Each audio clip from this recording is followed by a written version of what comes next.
नमस्कार दोस्तों, stock market studies में फिर से एक बार आपको बहुत-बहुत स्वागत है। तो आज मैं आपके सामने फिर से एक कंपनी लेके आया हूँ और वो कंपनी टोटली पेनी स्टॉक है और बहुत सारे दोस्तों का कमेंट्स भी है, सर इस कंपनी के ऊपर एक डिटेल्स वीडियो बना के दीजिए कि ये कंपनी का हालत अभी एक पेनी स्टॉक जैसे है अराउंड 1 टू 3 रुपीज़ के अंदर कंपनी बहुत दिनों तक चल रहा है।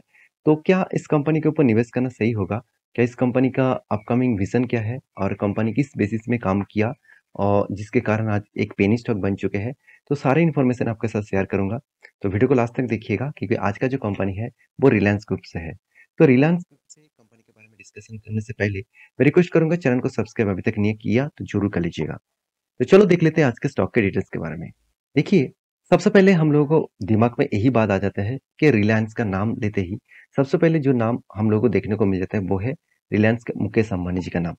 देखिए, आज जितने सारे रिलायंस का कंपनी है वो सारे कंपनी मुकेश अंबानी जी का नहीं है। देखा जाए तो उनके भैया के पास मतलब अनिल अंबानी जी के पास भी कंपनीज है और वो भी रिलायंस कंपनी है। तो ये बात आपको याद रखना है। तो आज भी जिस कंपनी के बारे में डिस्कशन करूंगा वो रिलायंस है और वो भी अनिल अंबानी जी का कंपनी है।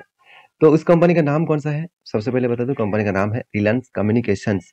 तो रिलायंस कम्युनिकेशन नाम में ही आपको देखने को पता चल गया, कंपनी एक टेलीकॉम सेक्टर के ऊपर रहने वाला कंपनी है। तो अब सभी जानते हैं रिलायंस ग्रुप का हालत आज क्या है। आज देखा जाए तो अनिल अंबानी जी टोटली बैंकरप्ट हो चुके हैं और इस बैंकरप्ट होने के पीछे बहुत सारे रीजन है। वो रीजन मैं आपके साथ डिस्कशन नहीं करूंगा। आप यूट्यूब में जाकर सर्च कर लेना, इसके नाम में बहुत सारे डिटेल्स आपको मिल जाएगा। तो मैं बात करूंगा इस कंपनी के बारे में, जो कंपनी अभी भी आप देखेंगे तो अनिल धीरूभाई अंबानी, तो अनिल धीरूभाई अंबानी ग्रुप तो उसी के ही रिलायंस कम्युनिकेशन है। तो एक टाइम देखिए, रिलायंस का जीएसएम सिम आपको मिलता था जब रिलायंस जियो नहीं आया था। तब मार्केट में वोडाफोन आइडिया राज करते थे। तब मार्केट में नया नया एयरटेल आया और उस टाइम रिलायंस मार्केट में राज करते थे, टाटा डोकोमोस मार्केट में राज करते थे, तो बीएसएनएल भी मार्केट में था। तो उस टाइम में रिलायंस मार्केट को अच्छा खासा कैप्चर किए थे। मगर क्या हुआ, रिलायंस ने सस्टेन नहीं कर पाया। क्योंकि रिलायंस सस्टेन नहीं कर पाया उसके पीछे बहुत सारे लॉजिक भी है। वो कारणस भी था जिसके कारण आज रिलायंस डूब चुके हैं, मतलब रिलायंस कम्युनिकेशन डूब चुके हैं, ऐसे बोलना भूल होगा कि एक्चुअली कि रिलायंस डूब चुके हैं, मतलब रिलायंस जियो डूब चुके हैं। रिलायंस जियो तो अभी स्टार्ट हुआ है और जिस तरीके से काम कर रहा है मुझे लगता है वो वर्ल्ड रैंकिंग में भी खुद का नाम दाखिल कराएगा। तो ऐसे कंपनी के ऊपर क्या हुआ जिसके चलते ये कंपनी का हालत बिगड़ गया? देखिए, कंपनी का बिजनेस मॉडल के हिसाब से कंपनी टेलीकम्युनिकेशन इंडस्ट्रीज के ऊपर काम करते हैं। तो कंपनी का जो बिजनेस मॉडल है वो टोटली टेलीकम्युनिकेशन के ऊपर है। अगर इस कंपनी का डिटेल्स में डेटा आपको बहुत बता दूं, आप देखेंगे तो Reliance communication has establish in pan India next generation digital network and the cable supporting, आप देख सकते हैं, best of class class services spinning the inter communications value chain. तो कंपनी एक्चुअली देखा जाए digital network solutions and cable supporting के ऊपर company काम करते हैं। तो कंपनी का एक्चुअली नाम है RCom. RCom owns the operate the world largest next generation IP enabled communicative infrastructure. तो इतना हाई कैपेबिलिटी होने के बाद भी कंपनी का हालत खराब है। देखिए, वर्ल्ड के लार्जेस्ट आईपी जेनेट मतलब आईपी एनेबल, यहाँ पे देख सकते हैं, कनेक्टिविटी इंफ्रास्ट्रक्चर कंपनी है। देखिए, आईपी क्या होता है? तो आईपी का एक्चुअली फुल फॉर्म है इंटरनेट प्रोटोकॉल, जो प्रोटोकॉल अभी सबसे ज्यादा डिमांडेबल है। देखिए, लोगों के फोन में अगर कोई भी कॉलिंग सिस्टम भी बंद हो जाए तो भी लोगों को फर्क नहीं पड़ता। अगर इंटरनेट आज के दिन में बंद हो जाता है तो लोगों को बहुत फर्क पड़ता है और लोग हैरान भी हो जाते हैं, क्योंकि इंटरनेट बहुत जरूरी है और इंटरनेट के माध्यम से ही सारे मतलब आज जितने काम हो रहे हैं टोटली इंटरनेट के माध्यम से ही। इंडिया वर्ल्ड के सेकेंड लार्जेस्ट सबसे ज्यादा इंटरनेट कंज्यूम करने वाला कंट्रीज है और वर्ल्ड की सेकेंड लार्जेस्ट सबसे कम सस्ते दामों में इंटरनेट सर्विसेज कंपनी है। सबसे कम दामों में आपको इंटरनेट प्रोवाइड किया जा रहा है। तो हम लोग सोच रहे हैं कि हर मंथ में 200-250 रुपीज ले रहा है तो बहुत ज्यादा ले रहा है, ऐसे बिल्कुल भी नहीं। वर्ल्ड के रैंकिंग के हिसाब से आप गूगल में जाकर सर्च करना, वर्ल्ड के सेकंड पोजीशन में है, सबसे सस्ते दामों में कंपनी इंटरनेट सर्विसेज दे रहा है। तो ये बात तो हुआ, चलो ठीक है। कंपनी के ऊपर ऐसे क्या हुआ कि कंपनी का हालत खराब हो गया? क्योंकि इतना शानदार परफॉर्मेंस होने के बाद भी कंपनी का हालत कहाँ पे बिगड़ा? उसके लिए आपको फाइनेंशियल डिटेल्स देखना पड़ेगा। सबसे पहले जो मैं डेटा आपको दिखाऊँगा, वो है कंपनी का रिज़र्व। तो ध्यान से दीजिएगा, इसको रिज़र्व कितना है, मैं थोड़ा-सा ज़ूम कर देता हूँ और भी आपको क्लियर हो जाएगा। हाँ, ठीक है। देखिए रिज़र्व एक टाइम कंपनी का रिज़र्व बहुत शानदार था। कब तक? 2018 तक। कंपनी का रिज़र्व बहुत शानदार था। उसके बाद देखिए 2017 तक कंपनी का रिज़र्व शानदार था। उसके बाद कम हुआ 2018 में। उसके बाद देखिए लगातार-लगातार कंपनी का रिज़र्व नेगेटिव में जा रहा है। रिज़र्व नेगेटिव में जा रहा है मतलब देखिए रिज़र्व का मतलब होता है आपका एसेट। तो आपका एसेट को आपने गिरवी रखकर आपने उसको बेचकर अगर पैसा उठाया है, तो वो रिज़र्व आपको नेगेटिव दिखाएगा। तो इसका कितना गिरवी है, वो भी मैं आपको दिखा दूँ। देखिए प्रोमोटर के पास 5.5% का होल्डिंग है। 5% के आसपास ही सोच ही लीजिए और उनमें से देखिए प्लेजिंग कितना है 64% के आसपास। इसका मतलब जो प्लेजिंग है, वो पूरा का पूरा ही कंपनी प्लेजिंग करके रखा।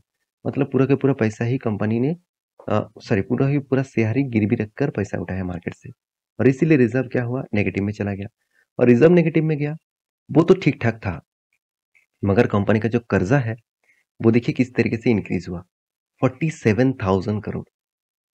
कंपनी का ओवरऑल मार्केट कैप के बारे में बात करूँ, तो 350 करोड़ का मार्केट कैप है। उनमें से 47,000 करोड़ का कर्जा, तो सोचिए कंपनी कहाँ से सस्टेन कर पाएँगी। ओवरऑल बात करूँ कंपनी का जो एनुअली इनकम है, वो 14,000 करोड़ से भी ज़्यादा नेगेटिव में है। तो ये सारे पॉइंट्स नेगेटिव में देखने को मिलेगा। जैसे बुक वैल्यू नेगेटिव है, कैश फ्लो नेगेटिव है, अर्निंग पर शेयर नेगेटिव में है, साथ ही साथ कंपनी का interest coverage margin negative, return of asset negative. तो हर पैरामीटर्स आपको नेगेटिव दिखेगा। कुछ पॉइंट पॉजिटिव तो है, जैसे पॉजिटिव होना और ना होना अच्छा होता। जैसे डेटर्स डे कितना 219 डेज। तो 219 डेज के बाद कंपनी के हाथ में पैसा आ रहा है। मतलब कंपनी जो सर्विसेज दे रहा है, उस सर्विसेज देने के बाद कंपनी के हाथ में 200 दिन के बाद पैसा आ रहा है, 220 दिन के बाद पैसा आ रहा है। तो ऐसे बिजनेस करने से अच्छा है बिजनेस को बंद कर देना ही अच्छा है। फिर भी आप कहेंगे सर कंपनी इतना हालात खराब हो चुके हैं, फिर भी बिजनेस को बंद क्यों नहीं किया? क्योंकि कंपनी ने जो लोन लिया, अगर कल जाकर बोल दे मैं बिजनेस बंद कर दूंगा, तो पूरा बैंक तो इसके ऊपर कल ही अटेम्प्ट करेगा, मतलब पूरे का पूरा टूट पड़ेंगे। तो वो कहाँ से पैसा लेके आएंगे? तो वो तो फ्रॉड के केस में जेल चला जाएगा। तो इसलिए अभी भी कंपनी जितना सांस चल रहा है उतना ही चल रहा है। जब सांस रुक जाएगा तब बंद हो जाएगा। तो टोटली तो ऑलमोस्ट देखा जाए तो अनिल अंबानी जी बैंकक्रप्ट भी हो चुके हैं।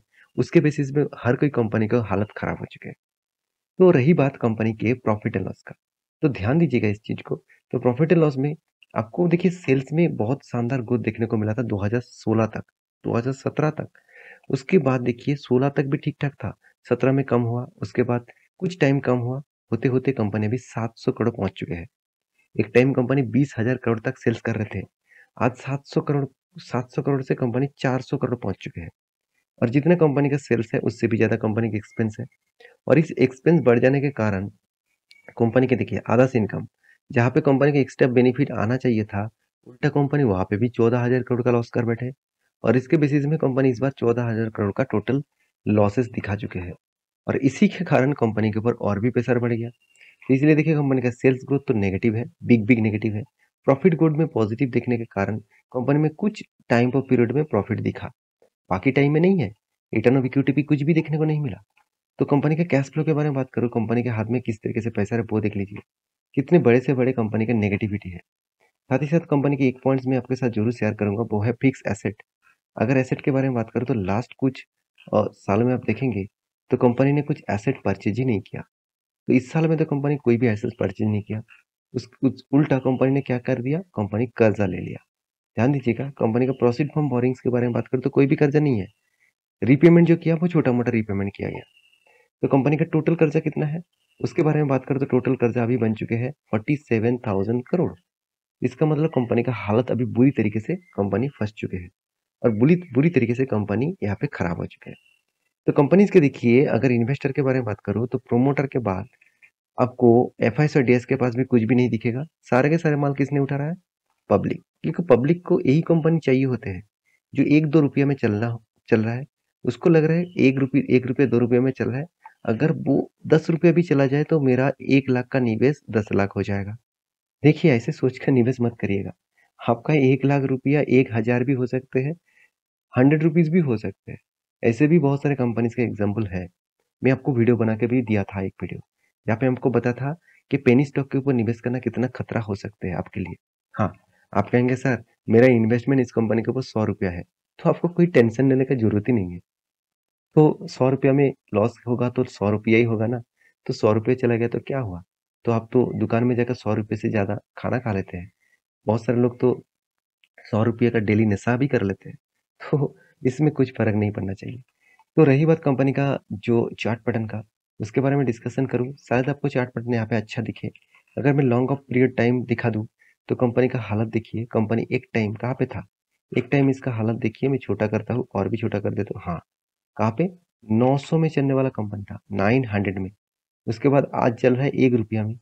तो सोचिए कंपनी जितने सारे लोग इन्वेस्टमेंट करके रखे थे, क्या वो खुश है? बिल्कुल भी नहीं। और जितने सारे लोग अभी निवेश कर रहे हैं ₹1 के आसपास, क्या वो खुश रहेंगे? बिल्कुल नहीं। तो मर्ज़ी आपका है, डिसीज़न आपका होना चाहिए। तो आप अगर पूछेंगे सर क्या आपके पास इस कंपनी की हिस्सेदारी है? मैं इस तरीके से कंपनी के ऊपर ₹1 भी लगाना नहीं चाहता हूँ। मेरे ₹1 भी मुझे मेरे लिए बहुत इम्पोर्टेंस है। क्योंकि देखिए पैसा का अगर इस तरीके से ₹100 भी आप सोच कर निवेश कर देंगे कि चलो ₹100 जा गया तो क्या हुआ? इस तरीके से अगर आप 50 कंपनी भी चूज़ कर लेना, तो कितना होगा? ₹5000। तो ₹5000 अगर अच्छी कंपनी के ऊपर मैं निवेश करता, तो मेरा फंड 2 गुना से 5 गुना ज़रूर होता। तो बाकी देखिए, ये मेरा कोई निजी डिसीज़न ये मेरा खुद का डिसीज़न है। मैं इस तरीके से कंपनी से दूर रहता हूँ। बाकी आपका क्या डिसीज़न है मुझे ज़रूर कमेंट करिए। आप इस कंपनी के ऊपर निवेश करके रखे तो ज़रूर कमेंट करिए। मिलेंगे नेक्स्ट वीडियो में, तब तक के लिए अच्छे से रहिए, अपना ख्याल रखिए। Bye bye.